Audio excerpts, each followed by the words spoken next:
Hello and welcome to lecture number 1.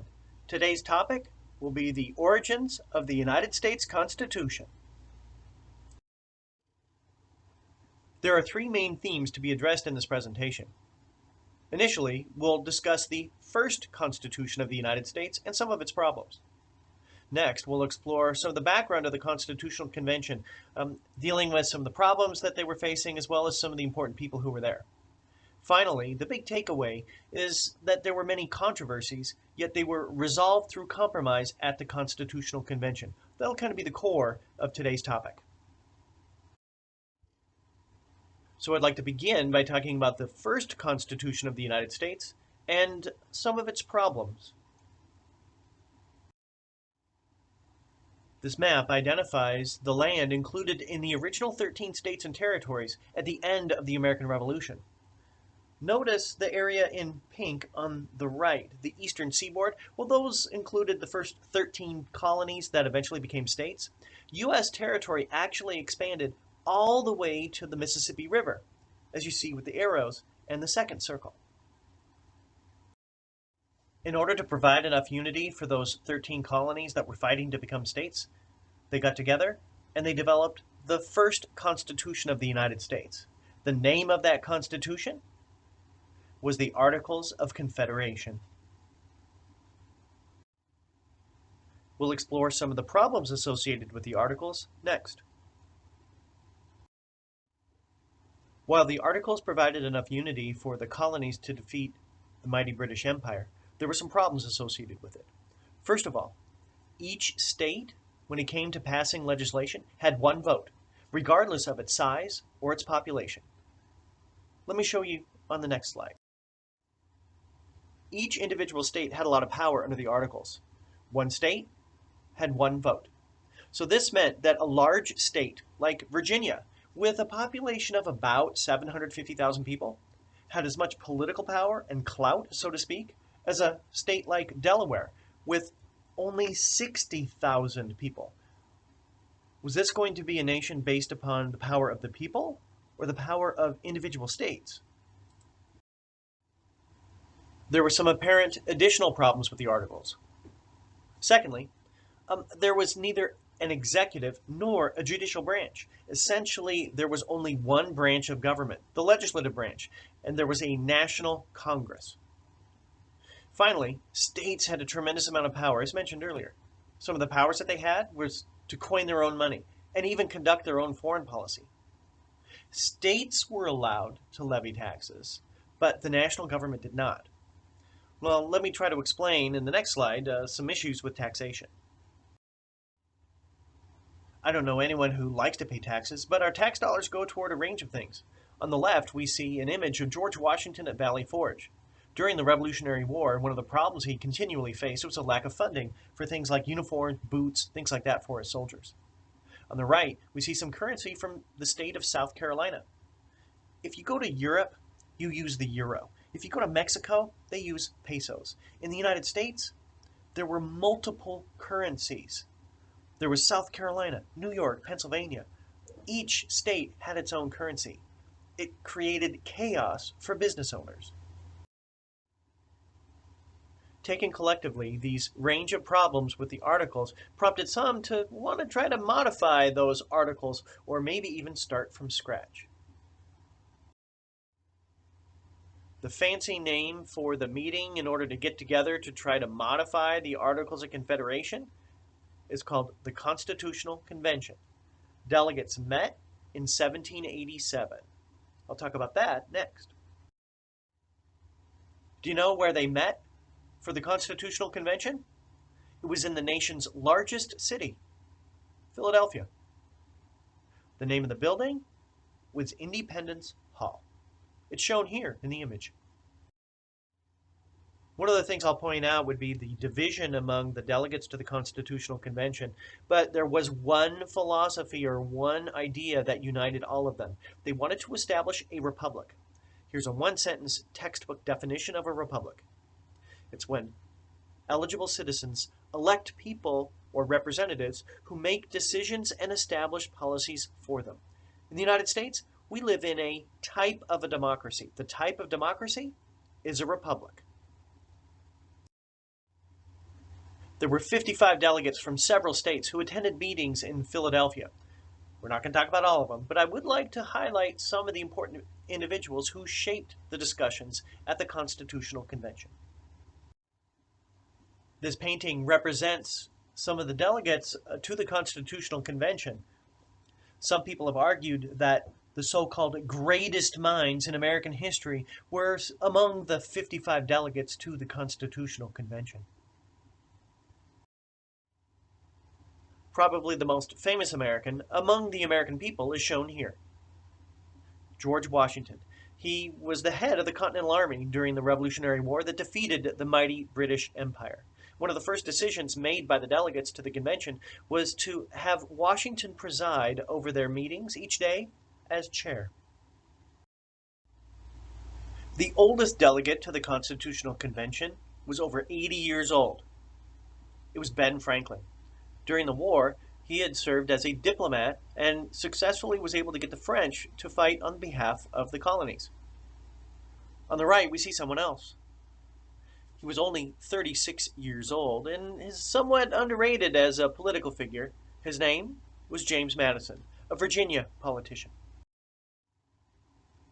If there were only 55 delegates, all of whom were white men, at the Constitutional Convention, there were plenty of people who were not there. However, I did want to point out one. He's shown here. Thomas Jefferson. Jefferson wasn't even in the country during the Constitutional Convention. The individual who was recognized as the so-called father or author of the Constitution was James Madison. We'll explore some of the reasons why he's considered to have such an important role next. Next, we'll explore some of the controversies and how they were resolved through compromise at the Constitutional Convention. The first dealt with how each state would be represented in Congress. Madison's Virginia plan set the stage for one of the first controversies.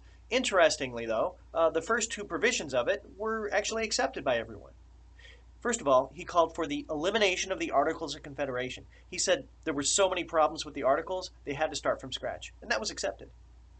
Secondly, he argued that the national government should be divided into three branches: the legislative, executive, and judicial. Here we see kind of a visual representation of this separation of powers. Madison argued that the legislative branch should be the most powerful of the three branches. While those first two proposals met with approval by the delegates to the convention, Madison's third main idea was very controversial. He argued that representation in the legislative branch should be determined entirely by each state's population. Here we can go back to that visual representation. Madison's idea here, to put it another way, is the number of representatives for each state would be determined entirely by each state's population. As you might suspect, the big states thought this was a good idea, but individuals from small states disagreed wholeheartedly. They would lose a lot of power under this new system. The success of the convention was threatened by the issue of how each state would be represented, big or small. Finally, cooler heads prevailed when the oldest delegate, Benjamin Franklin, developed a compromise, or at least support for what came to be known as the Great Compromise. It actually accepted much of Madison's Virginia plan, but it had a key distinction. It separated the legislative branch into two different chambers. The upper chamber would be the Senate, and every state would be treated equally. There would be 2 senators for each state. In the House of Representatives, the number would be determined by each state's population. This struck a balance between the big and the small states. The big states liked the makeup of the House of Representatives. The small states liked the Senate. Again, here we see that visual representation of separation of powers and the Great Compromise. The legislative branch was divided into the House and Senate. The number of representatives for each state was based entirely on a state's population, and this made people from the large states happy. I'd like to jump ahead just a little bit and look at some current events. Every 10 years, we have a census. And based upon the 2020 census, Michigan has 13 members of the United States House of Representatives. On the right, you see a map that identifies the 13 different districts. Each district these days represents about 750,000 people. Michigan is one of the larger states, but it's kind of in the top tier, but not the largest among others. So anyway, this is the map that identifies the current congressional districts for the state of Michigan. Again, each state is treated equally in the United States Senate. Each state, whether it's in the north, the south, large or small, has 2 senators. The topic of slavery also divided delegates to the Constitutional Convention. The controversy dealing with slavery wasn't whether or not slavery should be protected in the Constitution, unfortunately. Instead, it was, well, how would they count slaves when determining each state's population? Here we are back at the original 13 states and territories. That red line indicates an area where south of that, slaves made up a large portion of the population because they played a crucial role in the South's economy.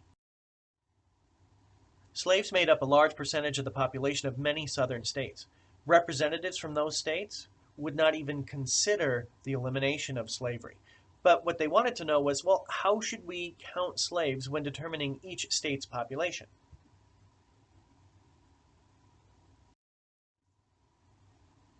How to count slaves was important because it determined the number of members of the House of Representatives for each state. That's why this was so controversial.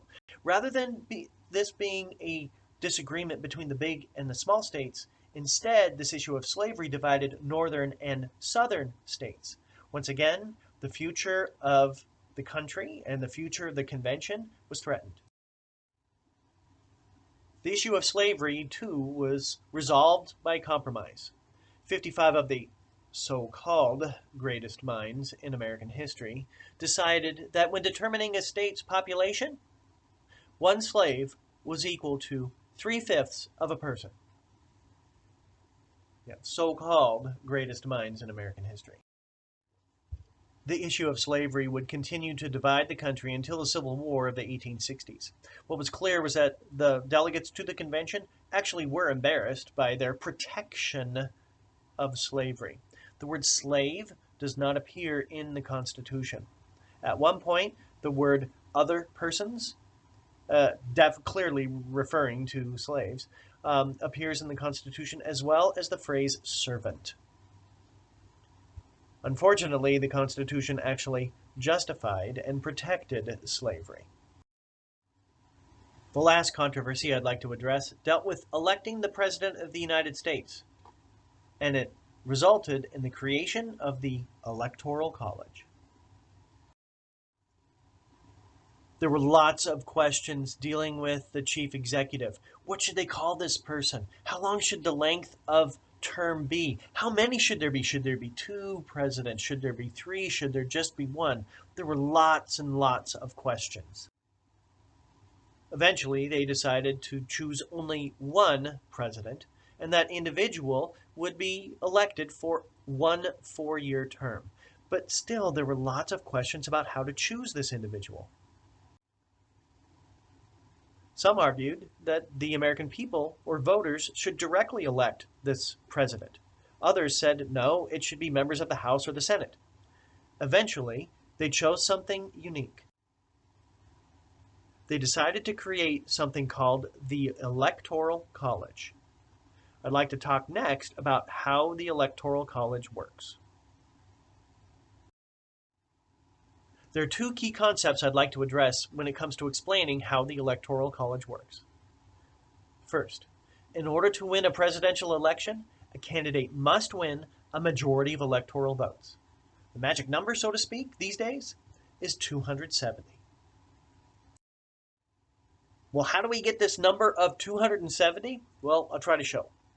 First of all, we start with the number 435. That's the number of members of the House of Representatives. Then you add 100 because that's the total number of members of the Senate. Then you add 3 because Washington, D.C. is not a state, but it's treated like a state when it comes to a presidential election. The total number of electoral votes available is 538. A majority, or over half, of 538 is 270. So that's where we get the number of 270 electoral votes that a candidate needs in order to win the presidency.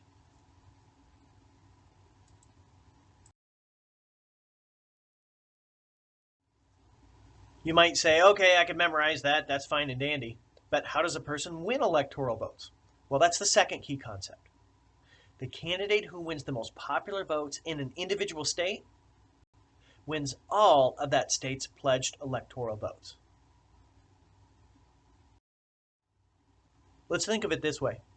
Rather than having one election on a Tuesday in November every 4 years for president, essentially what we have are 51 elections, one in every state, plus Washington, D.C., because that's how those electoral votes are handed out. They're handed out on a state by state basis.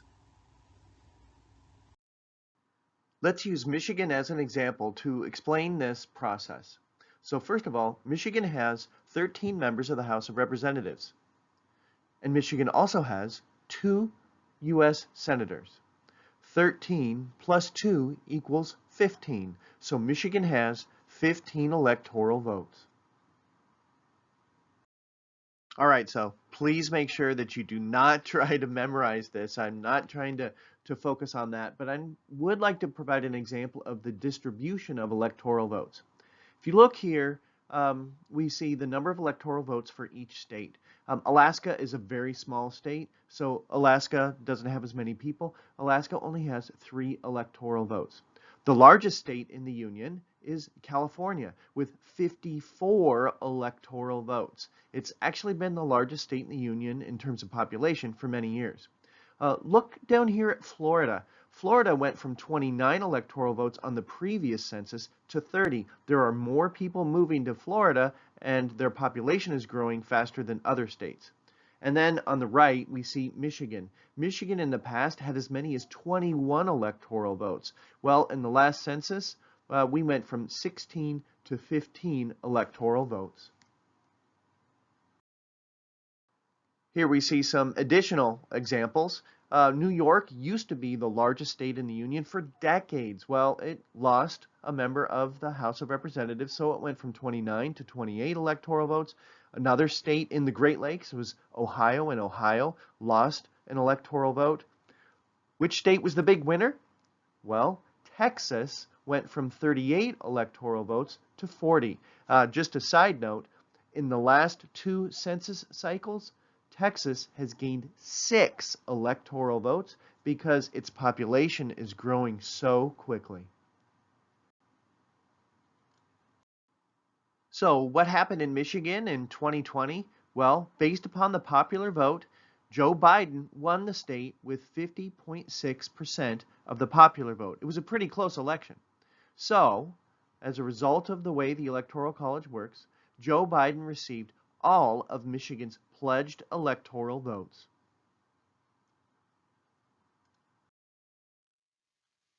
The data here shows the national results from the 2020 election. Joe Biden eventually won 306 electoral votes to President Trump's 232. Voter turnout in 2020 was very high, at about 66.7% of eligible voters actually voting in the 2020 election. Here we see that electoral map again. The blue states on this map identify states won by Joe Biden. Notice that he had strong support in the far west, the Great Lakes, as well as the Northeast. Donald Trump had strong support in the American South, the Great Plains, and the Intermountain West.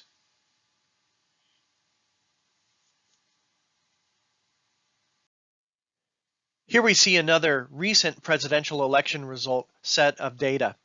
In 2016, President Trump clearly won the presidency with 306 electoral votes to Hillary Clinton's 232. However, the popular vote was different. Clinton actually received 3 million more popular votes by average Americans than President Trump did. This is rare, but it has happened at other times in American history. When exploring other presidential elections, this has happened sometimes in the past. So, for example, in the year 2000, Al Gore received about 500,000 more popular votes by the American people than George W. Bush, yet George W. Bush clearly won over half of the electoral vote. This also happened in 1888. At that time, there were fewer states, so a majority of electoral votes was 206. Benjamin Harrison clearly won a majority with 233, yet Grover Cleveland won the popular vote. Once officials in each state have certified the results in that state, they send them off to Congress, and then Congress meets in early January to count the electoral votes submitted from each state. In general, this is a simple formality. However, in January of 2021, they had some problems. Just as members of Congress were in the act of actually certifying the election and following a speech by President Trump, a group of Trump supporters stormed the United States Capitol, overran the police, and occupied the Capitol. This brought the count to a halt for a time, but that was only temporary. Eventually that evening, they finished counting the vote. It was actually the next morning. The officials, Democrats as well as Republicans, described these events as an insurrection, a violent assault by a mob, and a major rebellion. This was the first time the United States Capitol had been overrun in such a way since the War of 1812, when the British did it. There were a range of claims of election fraud in 2020, and between 55 and 65 court cases. And in each case, those allegations of fraud were struck down, and each state certified the elections ultimately in Joe Biden's favor. A group of national security experts came to the conclusion that, quote, that the election was, quote, the most secure in American history. We see one of these allegations of voter fraud locally. Hamlin Township is located just north of Ludington, and the Hamlin Township clerk ended up getting harassed from people all over the country because one voter was identified as being born January 1st, 1901. Well, what happened is when they took the voter data that was originally in print and they digitized it, the one voter's birthday was blank, and it went to the default of January 1st, 1901. Theoretically, she was 119 years old. Well, in fact, the person who was recorded as being 119 years old was only 75, and the clerk had actually double-checked this and made sure that the proper person was voting in the election. It's just an example of some of the claims of voter fraud in 2020, yet these security experts, as well as the Attorney General of the United States, who was appointed by President Trump, declared that there were no widespread examples of voter fraud in 2020. Now, earlier in the lecture, I said, in order to win a presidential election, a candidate must win a majority of electoral votes. Well, what if there are a whole bunch of people who run for president and no one wins a majority? Well, the Constitution has a solution. The United States House of Representatives would pick the next president among the top 3 finishers in electoral votes. The House of Representatives has had to take these steps. In 1824, there were 4 candidates running for the presidency. At that time, we had fewer states, so in order to win a majority of electoral votes, a candidate had to garner 131. Well, you can see that the most electoral votes won were by Andrew Jackson at 99, and 99 is less than 131. So the House of Representatives convened and they had to pick the next president. Eventually, they chose John Quincy Adams. Now you might be saying, well, what happened then? Well, it caused quite a controversy. And if you'd like to learn more about that, maybe you can take my U.S. history class up to 1877. You can learn about a big controversy in American history there. Well, hopefully that explanation wasn't too confusing. I did have a couple of concluding remarks. To sum up some of the key ideas from this lecture, first of all, the Articles of Confederation was the name of the first Constitution of the United States. You should also be able to identify some of the key individuals who shaped events at the Constitutional Convention. And finally, you should be able to explain 3 controversies from the convention itself and evaluate which you think was the most important. Well, that ends the first lecture for our class. I hope you learned something new, and we'll see you online. Have a great day, everybody. Take care.